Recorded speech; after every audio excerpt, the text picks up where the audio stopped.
আপনার ভালো দেখতে পারেন এরকম বহু লোক আছে না? এই হিংসা করলে অনেক সময় বদনজর লাগে, বদনজর। আপনার ভালো কিছু হতে আরেকজনের জ্বালা পড়া শুরু হয়েছে, এর কারণে অনেক সময় মানুষ ক্ষতিগ্রস্ত হয়। বহুবার এই সূরা পড়ে তৎক্ষণাৎ একেবারে পড়ার সাথে সাথে আমি কার্যকরিতা আমার চোখে বহুবার দেখেছি, আলহামদুলিল্লাহ। নবী সাল্লাল্লাহু আলাইহি ওয়াসাল্লাম এক সাহাবীকে বলেছেন, তুমি কি জানো আজকে রাতে যে দুইটা সূরা আমার প্রতি নাজিল হয়েছে, যে আয়াতগুলো নাজিল হয়েছে, এইরকম আয়াত কোরআনে আরেকটা নাজিল হয় নাই। আমার বাসা বাচ্চার কোনো অসুবিধা হলে মাঝে মধ্যে আমার মিসেস বলতেন যে একটু দোয়া পড়ে খু দাও তো। আমি আমার মিসেসকে সাথে সাথে বলি, কেন, তুমি দিলে কি সমস্যা? অনেক সময় বাচ্চাকে নিয়ে আসেন, হুজুর একটু তাকে দোয়া পড়ে ফু দিয়ে দেন, একটু পানি পড়ে দেন। আমরা কি দোয়া পড়ি আজকে সেটা আমি আপনাদের সামনে ফ্ল্যাশ করে দিলাম, জানিয়ে দিলাম।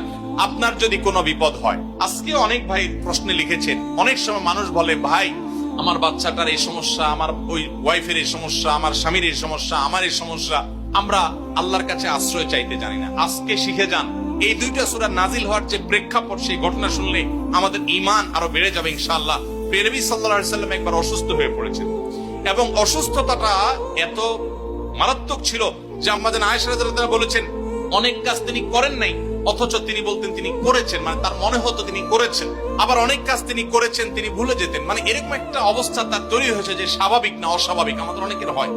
তখন নবী সাল্লাল্লাহু আলাইহি ওয়াসাল্লাম বিভিন্ন তখনকার যে চিকিৎসক ছিল তাদের সহযোগিতা নিয়েছেন, বিভিন্ন ট্রিটমেন্ট করেছেন, কিন্তু কোনোভাবে কোনো কাজ হচ্ছিল না। আল্লাহ রাব্বুল আলামিন তার নবী সাল্লাল্লাহু আলাইহি ওয়াসাল্লামের চিকিৎসার জন্য দুইজন ফেরেশতা পাঠিয়েছেন।